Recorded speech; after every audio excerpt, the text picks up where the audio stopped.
From Kansas State University, this is Agriculture Today. Eric Atkinson here, and here's what's ahead. K-State's Gregg Ibendahl standing by to share his updated projection on 2021 net farm income here in Kansas, as well as his new forecast on 2022 farm income. He talks about the variables that most influence his projections.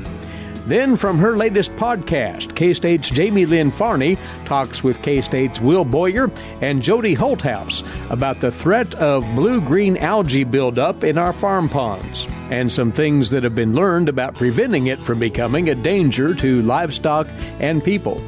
And on this week's horticulture segment, K-State's Gregg Eyestone, offering guidance on irrigation efficiency for landscapes and gardens. All that here on Agriculture Today. Make hand washing a healthy habit everywhere you go. Wash your hands with soap and water for at least 20 seconds, especially after going to the bathroom, before, during, and after preparing food, and before eating. If soap and water aren't available, use a hand sanitizer that has at least 60% alcohol. Life is better with clean hands. A message from the Centers for Disease Control and Prevention. You're tuned in to our Thursday edition of Agriculture Today. Always glad to have you along with us. Going to talk on this first segment, farm income trends in Kansas, and our guest has been continually looking at numbers from the Kansas Farm Management Association, and now is offering up projections on net farm income in the state for 2021, as well as his early look at what 2022 net farm income may look like here in the state of Kansas as well. Farm management economist Gregg Ibendahl, K-State Research and Extension, is with us. So, Gregg, you're working off the strength, in part here, of those 2020 net farm income numbers from the Farm Management Association just released, and hence your update, right? Yes, we kind of take those as a baseline, and then we kind of go up or down based on what we think is going to happen with prices and the cost of inputs, and to go forward and kind of make our estimate from that. But a big part of that also is that we're also assuming that, at least at this point in the ground, with the crop just hardly barely out of the ground, that we're going to assume normal rainfall and normal kind of trend line yields. So that's the big kick in this whole thing, is that we kind of expect a normal year weather-wise. Otherwise, these estimates kind of go out the door. But that's kind of where we're starting from. You offer the caveat that there's much uncertainty still as we look at these numbers, but this is the best observation to the moment here.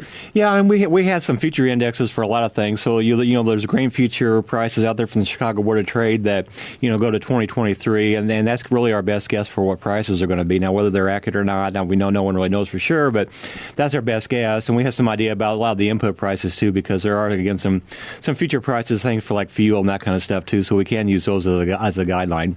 Let's walk through some of those variables. You've mentioned a couple here. You're going with trend line yields on grain farms, right? Yes, and we do know back in the end of March, the USDA puts out a planting estimation, what they think the acres are going to be for crops. So I have that going for 2021. And again, for 2022, I kind of assume the same acreage carries over the next year. So we have that. We assume trend line yields, which again, that means we need kind of normal weather.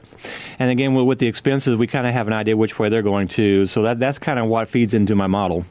Other considerations, you factor in crop insurance returns, potentially? Yeah, I try to include everything possibly that would affect things. So crop insurance, I kind of have an idea for that based on what the yield variability is like. Things like government payments, we already know what the government payments numbers are probably going to be. The regular government payments are probably not going to be anything, but we've already got the special ad hoc government payments for this year was like a CFAP 3 or the kind of what they call the top-off thing, and we already know that amount. That was $20 per acre. So that's already built into the model, and that producers already have that number, so there's no guessing for that part of it. I don't really know quite the exact distribution among the farmers, but I'm probably pretty close for that part of it. So pretty much everything that I think that would affect net farm income is kind of built into my model. Might mention, as far as government payments, you are giving consideration here to ARC, PLC, the standard payments, but given where grain markets are right now, you think those will be null, basically, here? Yeah, I would think so. I mean, I think we're way above what those price triggers are going to be. So unless prices really, go down tremendously over the course of the year, I don't see those coming into play. But again, that third round of the CFAP payment really turns out to be a pretty substantial amount of net farm income for 2021. Eventually, we'll wind our way to your actual projections for this year and next. But let's talk more specifically about those expense adjustments for fuel, fertilizer, seed, depreciation, and what you're thinking those will look like here in 21 and 22. Yeah, so I did this estimate back in January, the first time looking at 2021 numbers, and at that time I was kind of thinking of more normal inflation, maybe about 2% or so. But I think really we've seen a kind of a big increase in inflation going forward here. So now I'm putting about all my expense categories about 5% higher for the baseline for about everything.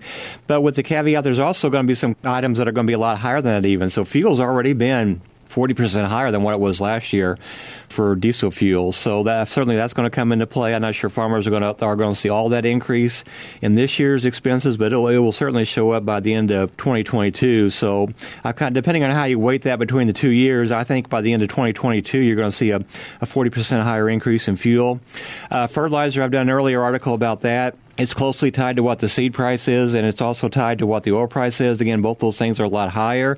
So fertilizer is probably going to be up at least to 40% or more. I've modeled that in as well. Seeds certainly tend to track along with what's happening with the grain prices. So I think farmers probably have booked most of their seed for this year, probably at a price not too much higher than what they paid in 2020. So I'm only looking at a 5% rise this year. But I think in 2022, you're going to see a really big jump up, probably at least 20% in seed prices, especially for things like corn. And then we have some things like depreciation. So not only is machinery higher, which if you guys have been to the dealership and priced a new tractor, that's higher as well.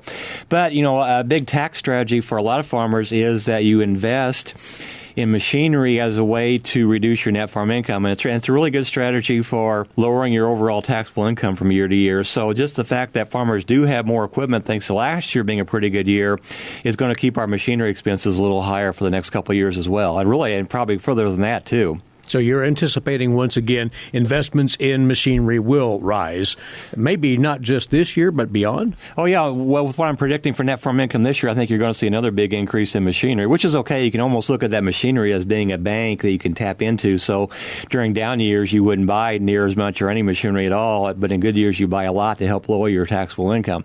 So again, I see that strategy coming into play this year. I think it's going to be really another big year in buying farm equipment for most dealerships across the country.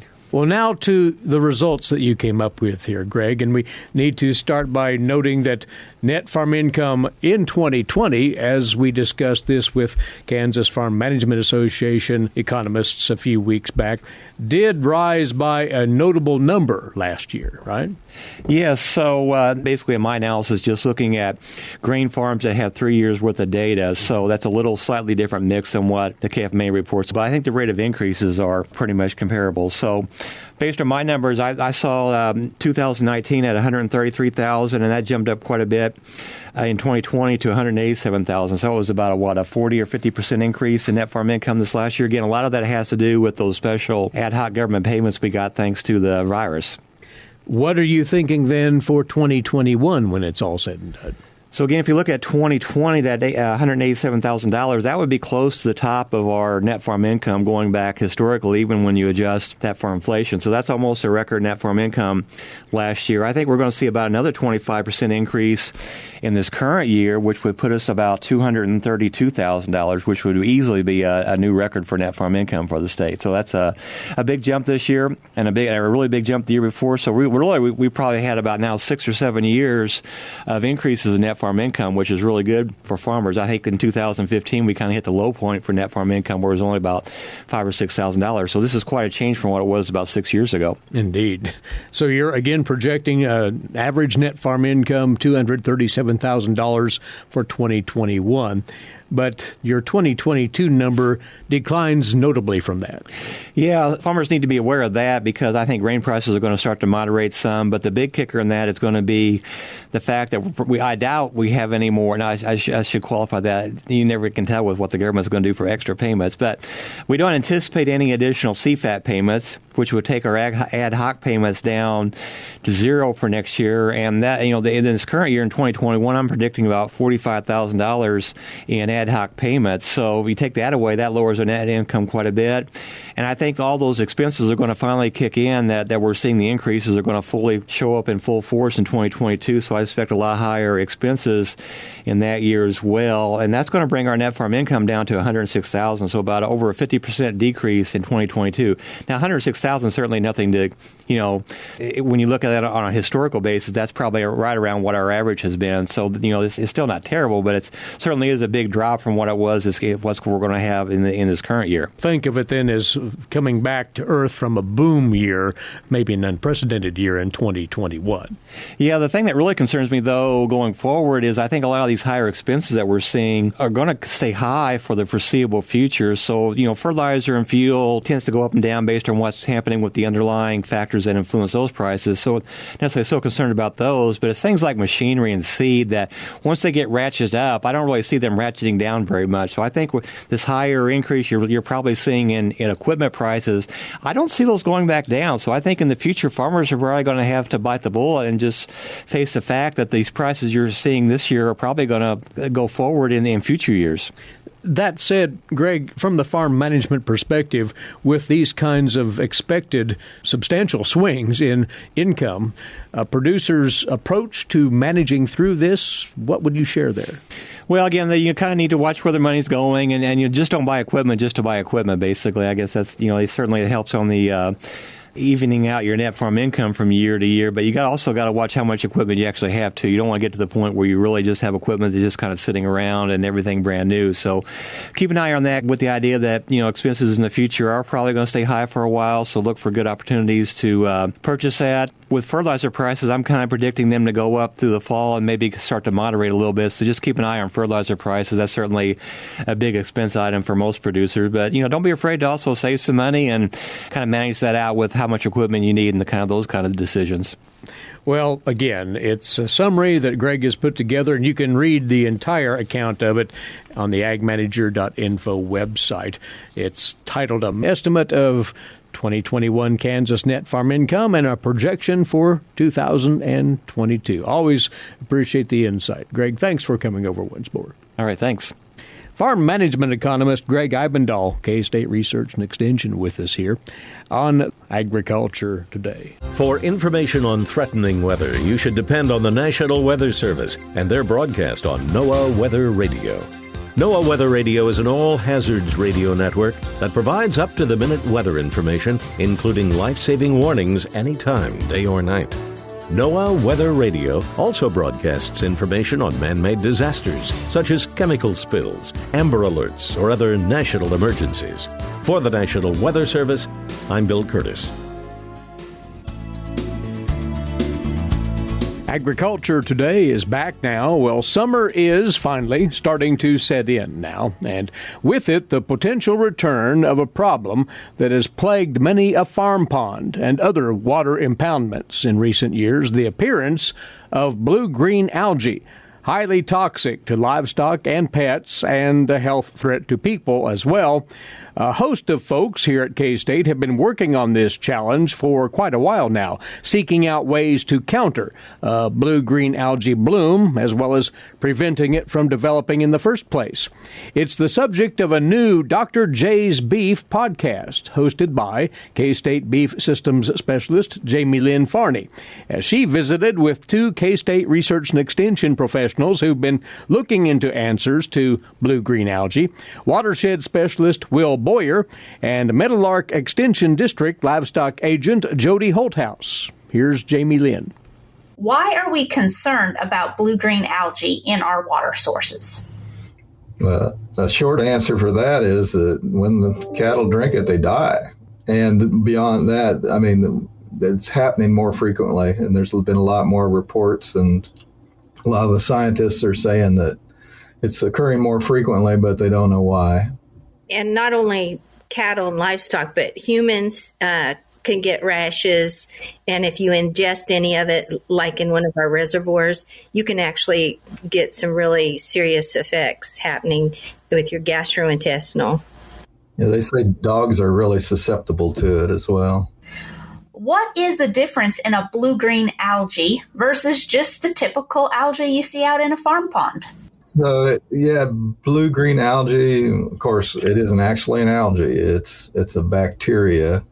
It's photosynthetic, so it uses the sun's energy to reproduce and utilize the nutrients in the water, and then have these blooms where there's a big explosion of their population. And then what happens after that population explosion is when they die, there's a toxin that's released.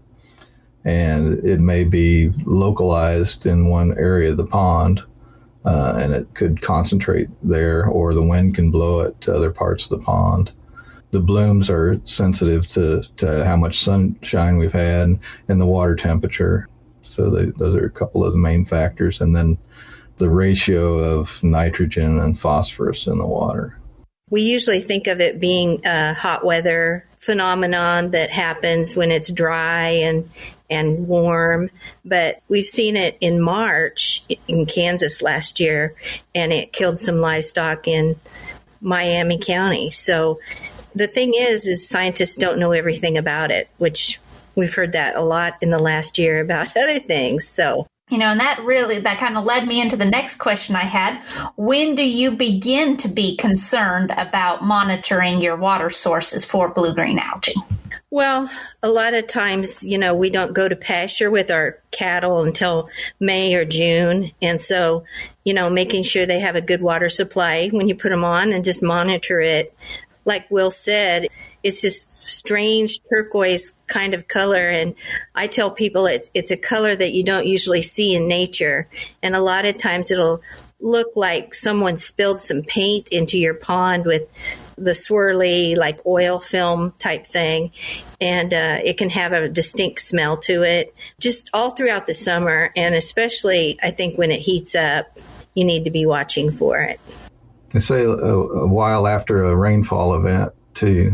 If you have a rain event and then it's maybe calm weather for a while where the wind's not blowing too much, then the blooms are more likely to occur. And that seems counter to me. If you're looking for warmth and heat and stale water, you wouldn't think a runoff event would cause it, but you're flushing a whole bunch of nutrients into the pond, and so the algae can feed off of that. I was going to ask that because Will earlier had mentioned something about nitrogen and phosphorus levels, and when you'd said the rainfall, I wondered if you didn't have appropriate buffer strips or something to help filter some of those nutrients, if that increased your chances of having higher levels of blue-green algae. Yeah, I think that's true. There's a lot of uncertainty to it, too. They don't have a lot of good answers for us, but there's several things that you can think about and try to work toward to prevent the problem. And definitely maintaining, good management in the watershed of the pond and having a buffer area that's going to accept those nutrients and utilize those in the form of producing grass, to utilize those nutrients before they get into the pond where the cyanobacteria could utilize them. And so with Jody, with some of the descriptions you had of, the unique color and possible odor, if you suspect that you have blue-green algae in your water source, what should a producer do? Well, KDHE on their website has a couple different at-home tests. One of them is the jar test, and that's the one I usually recommend to people, to just take a mason jar down to the pond and get a sample right under the surface. And then without shaking that, put a lid on it, put it in your refrigerator overnight. Then get it out in the morning. If everything is floating, chances are you have blue-green algae. If it settles to the bottom, then it's just regular moss or other kinds of algae. Then once you determine that, yes, it could possibly be blue-green algae, you can take a water test, and the Kansas State University Vet Diagnostic Lab does the water testing and can tell you if it is in fact toxic or not. What can you do if you have blue-green algae in your water source? Well, you want to try to focus on preventing the bloom or preventing the animals from getting to where a bloom occurred, and that's pretty difficult. One way to improve the chances that they don't drink it would be to draw water maybe from the lower part of the pond. It was mentioned that the algae float. They have these little air mechanism inside where they're able to float up and get the sunlight. So if you draw your water from the bottom of the pond, you may be less likely, and probably the middle of the pond as well, less likely to deliver toxins to the tank. Since it's floating up kind of at the top of the water, the wind will blow from one direction or the other and could blow all of the algae bloom that's occurring in the pond into one small area. And if that happens to be, where the cattle have the best access, that's where the disasters happen. So, yeah, the other mitigation strategy that Jody and KDHE kind of got set up is using these barley straw bales. You put how many per acre a pond? 7 small bales per acre of surface water. And there's some compound in there. If the combination of being in the water and being exposed to the sun and the breakdown of the barley straw, there's a release of some compound that prevents the algae from growing. And then what we're doing now is called a slow sand filter.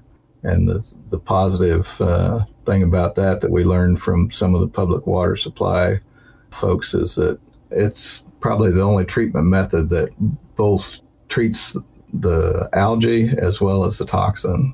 There's toxin within the algae, and then when the algae die, they release the toxin. So you need to be able to treat both of those in order to prevent getting the toxins into the drinking water for the livestock. And it also can take out nitrates and E. coli. So we're trying to see if we can get that to work. But we think that this could be a real viable option for ranchers, farmers, because we're using easily acceptable kind of materials that they can get their hands on, and it's not real expensive. What is a sand filter consist of? Because I'm expecting, when you said it was easily accessible and cheap, I was not picturing something like that. Okay, so slow sand filters, before a year ago, I had no idea what it was either. But, a quick Google search, you'll see them made out of 5-gallon buckets, rain barrels, all kinds of things.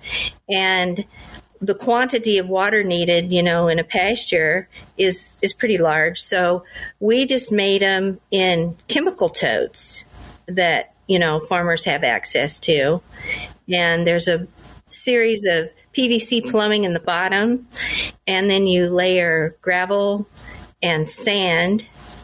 And the water comes in through the top, goes through the sand, through the gravel, and is out the side into your stock tank. So Will is very talented with solar pumps. So a solar pump pumps the water into the filter out of the pond, and then it comes out into a stock tank. So if you did have a blue-green algae problem, you could fence off the pond and just water them through the sand filter in a stock tank. K-State's Jody Holthaus and Will Boyer joining K-State's Jaymelynn Farney on her weekly podcast. Take in their entire conversation on dealing with blue-green algae by searching for Dr. J's Beef. Also, learn more about Will and Jody's blue-green algae project at meadowlark.k-state.edu under the Livestock tab. meadowlark.k-state.edu. This is Agriculture Today. With the shortage of primary care physicians, especially in rural areas, health education and disease prevention are vital. K-State research and extension programs address quality of life, personal development, and health behaviors across all life stages of all social economic groups. To learn more about health education, one of K-State Research and Extension's 5 grand challenges, visit www.ksre.ksu.edu.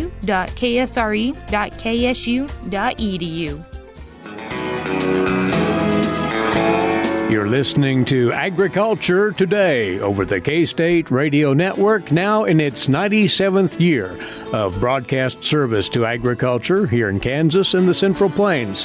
Eric Atkinson with you, and next up, today's agricultural news headlines, courtesy in part of DTN. Poet LLC has fortified its place as the largest ethanol producer in the U.S. by acquiring all of the biofuels assets of Wichita-based Flint Hills Resources. This in a deal that gives Poet an annual production capacity of about 3 billion gallons. Poet made that announcement in a news release, but did not disclose the financial details of the transaction. With the purchase, Poet now owns and operates 33 ethanol plants in Michigan, South Dakota, Indiana, Iowa, Ohio, Minnesota, Missouri, and Nebraska. And as part of this transaction, Poet now owns terminals in Texas and Georgia and has expanded its ethanol production capacity by about 40%. Flint Hills also operates 3 oil refineries with about 700,000 barrels of daily production capacity. The company produces aromatics, asphalt, and other chemicals. And Poet produces renewable food-grade carbon dioxide, purified alcohol, high-protein animal feed, asphalt additives, and corn oil used for renewable diesel. The USDA this week announced that producers who planted cover crops and have coverage under most crop insurance policies are now eligible for premium support for the 2021 crop year, part of the USDA's broader Pandemic Assistance for Producers initiative. The Pandemic Cover Crop Program is offering producers crop insurance premium support of $5 per acre, but not more than the full premium owed. Producers who insured a spring crop and planted a qualifying cover crop are eligible for the support. To qualify, producers must file an acreage report with the FSA by June the 15th. That's a month earlier than the normal crop reporting date of July the 15th. We'll be discussing this opportunity more with K-State's Robin Reed joining us for a visit tomorrow here on the broadcast. Well, June is National Dairy Month, and as Scarlett Higgins reports here, it's the perfect time to recognize Kansas dairy farmers for their long-standing commitment to providing wholesome foods to families across the United States. Kansas ranks 16th in the U.S. for milk production, with dairies in the state producing more than 4 billion pounds of milk in 2020. The average Kansas dairy cow produces about 7.5 gallons of milk per day, which is more than 2,755 gallons of milk over the course of a typical year. Milk produced last year was worth $688 million. The dairy industry in Kansas is more than milk, however. It also supports economic activity and creates jobs for people in the state. Kansas is home to 173,000 milk cows on a mixture of more than 220 large and small dairy farms, all of which contribute to the local economy by supporting local businesses and the community tax base. As part of Dairy Month, KLA will be making Kansas residents aware of the hard work producers put in each day to provide high-quality dairy products to consumers within the state and around the world. Members of KLA will be taking over the association's Facebook page on various days throughout June to give a glimpse into life on a dairy. KLA also will be distributing information about the positive impacts the dairy industry has on local communities and the state's economy. More information about the Kansas dairy industry and the Kansas Livestock Association Dairy Council can be found on KLA.org. I'm Scarlett Higgins. And you're listening to Agriculture Today. Next up for you, our regular Thursday feature, the Kansas Soybean Update. And with that, as always, is Gregg Eyestone. Gregg? Joel DeRucci is joining us, swine nutritionist with K-State Research and Extension. And Joel, the newly built swine farrowing unit was opened to the public late last month. And what will be some of the benefits for students of having this brand new facility? Yeah, we're really excited. It's a new farrowing facility at our K-State Swine Teaching and Research Center. That's a farrow-to-finish facility where we do a lot of research as well as teaching of students through hands-on laboratories. And this really enhances that mission of being able to teach students students in our swine production class, as well as other animal science students, graduate students, veterinary students, in a modern facility that they would see once they leave Kansas State, to be able to have a facility that replicates larger modern facilities in the U.S. The facility was built in 1968, and that's when the original livestock units got moved north of town from K-State. And while we were able to maintain and we remodeled, and it was certainly replicate of facilities, it certainly was out of date in terms of some of the modern equipment and farrowing crate styles, and also the extra room that it takes to have larger classes and conduct applied research. And so, we're able to meld that, work with contractors, work with equipment suppliers to make sure that whatever we were putting in this facility really mimics what's being put up in the swine industry today. Are we starting to see more soy being incorporated into swine diets? Yeah, one thing about any swine diet, really you'll find not only in Kansas, but across the U.S., it's rare to find a diet that does not have soybean meal in it. Soybean meal is our staple protein or amino acid source in the U.S. for our swine producers. We continue to look at how to utilize soybean meal as well as soy oil or other refined soy products for starter diets for younger nursery pigs that we're able to have more refined and more concentrated soy protein concentrate. We continue to evaluating that, and there's a lot of opportunities, not only what we've learned in the past, but for some of these newer products going forward in our swine nutrition programs. And the Kansas Soybean Commission was one of the supporters on the building of the new swine farrowing unit. We raised this through the majority of this came through private donations, and the Kansas Soybean Commission was a major donor for this, and we appreciate all the checkoff and the dollars that have been invested in this facility for training students for the future. That is Joel DeRucci, swine nutritionist with K-State Research and Extension, as he joins us on the Kansas Soybean Update. It's brought to you by the Kansas Soybean Commission. Thanks, Greg. Gregg Eyestone there. And a quick reminder that K-State will still be hosting several more wheat plot field days at various locations in the state, and you can see in-field conditions, how the new wheat varieties are performing this year. In Wichita County, this coming Wednesday, the 9th, there'll be one taking place near Leota. And then the Twin Creeks Extension District hosting 3 wheat plot tours on the 14th. That's a Monday near Oberlin, early in the morning, near Decatur at noontime, and then near Dresden in the evening of the 14th. You can contact the respective county extension offices for full information on these and more forthcoming wheat plot tours around Kansas. This is Agriculture Today. When you are in need of timely, reliable, and trusted information, K-State Research and Extension is here.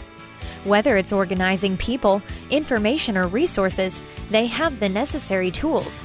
Community comes first for K-State Research and Extension. For more information and to connect with your county's extension agents, visit www.ksre.k-state.edu. Rounding out this Agriculture Today, it's our weekly horticulture segment, and we are passing along information which was shared yesterday during K-State's latest Garden Hour. The topic yesterday was managing irrigation in lawn and garden. And joining us once more is Riley County Extension Horticulture Agent Gregg Eyestone, the presenter of that K-State Garden Hour yesterday. So this could be a rather timely matter normally. We've had abundant and excessive rainfall in a number of parts of Kansas, but it will turn off dry at some juncture. Greg. Yeah, exactly. We're starting to get into the hotter, perhaps drier portion of the growing season, and we need to maybe start implementing some irrigation practices. At least in my area here in Riley County, it is to not water, and sometimes that's maybe the best answer for a lot of situations. You see a lot of irrigation systems running when it's raining, and you really don't know what the plant root system's looking like, so we need to do some checking before we do water. Let's get into procedure here then, and is there a standard method of checking that you'd recommend? So typically we can go with the 1 inch of irrigation or rain per week. Definitely if you got a new plant, you're going to have to water a little bit more frequently to get it established. But once we get into normal growing conditions, that 1 inch a week is probably adequate. Now you can take your finger or a tool of some kind and poke that into the soil to see how moist it is. And I would encourage doing that. And once we have a determination that it is dry, then we can go ahead and think about putting on the irrigation. How do you know if it's dry or not? Your rod, whatever it is, will go down the moist area and hit a dry area, and then it's moist down 3 inches. I think that's okay, or it's not okay, and then think about putting on the irrigation. I would, again, try to anticipate our weather conditions that are going to be occurring. If you're going to get rain in a couple days, then you may think, well, let's see what happens there. I think one of the number one killers we've known for a long time in indoor plants is overwatering, and we're starting to see that more and more in our landscapes and gardens as well. So you really need to check and see if you need to water before we do the irrigation application. So use a probe and be sure that you're not oversaturating that soil, but by the same token that you're not letting things go. Then once you've determined it's time to water, regulating that watering, will that vary with the kinds of projects we have here, the lawn, the garden? Yeah, so there's lots of things to maybe take into consideration. Some of our plants don't root down very deeply, and so let's say strawberries, onions, maybe your lawn. We have a few ornamental shrubs like azaleas and blueberries that have different root structures, don't have root hairs to take up moisture.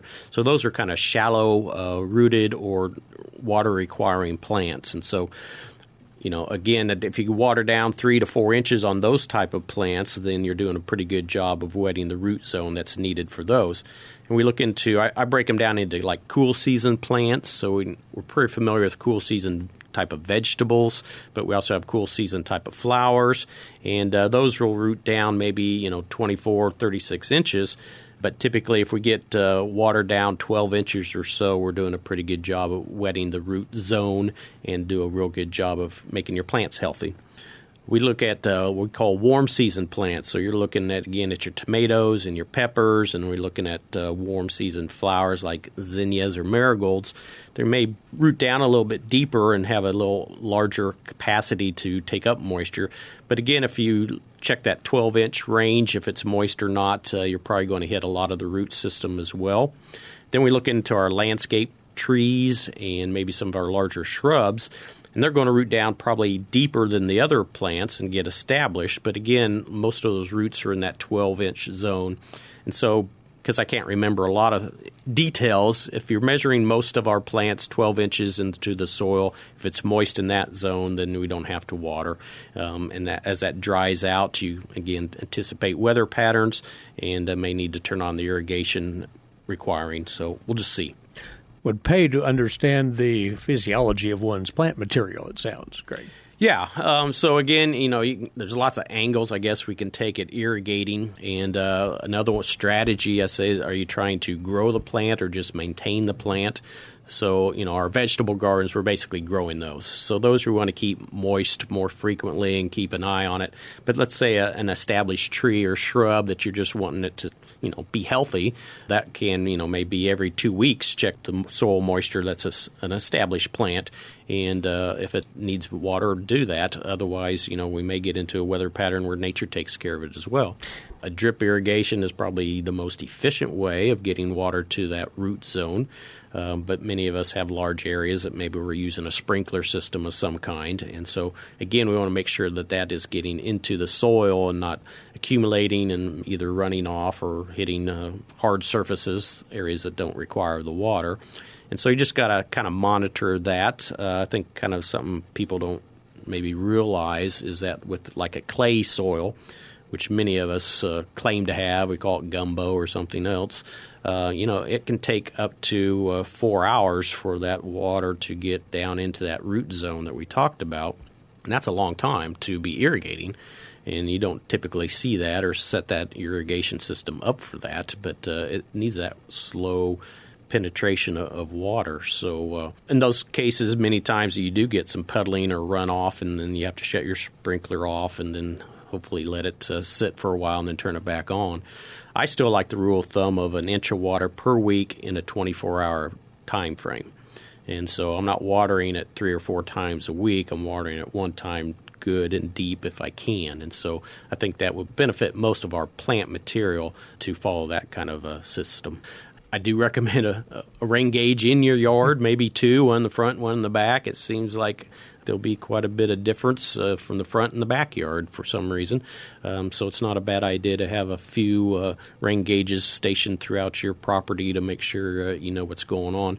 One of the key things we see in our landscapes is we find one plant that's drier than the others, so we just turn that irrigation system on for a longer period of time, and that's where you're getting the one started to get moist, but the other ones are drowning. Yeah. And I think that's part of the problem we're seeing in our landscapes is just the distribution of our irrigation systems.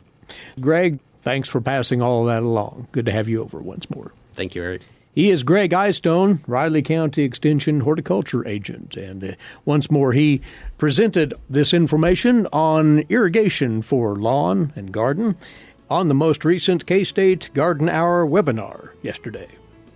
That's our horticulture segment for this week and our time for today.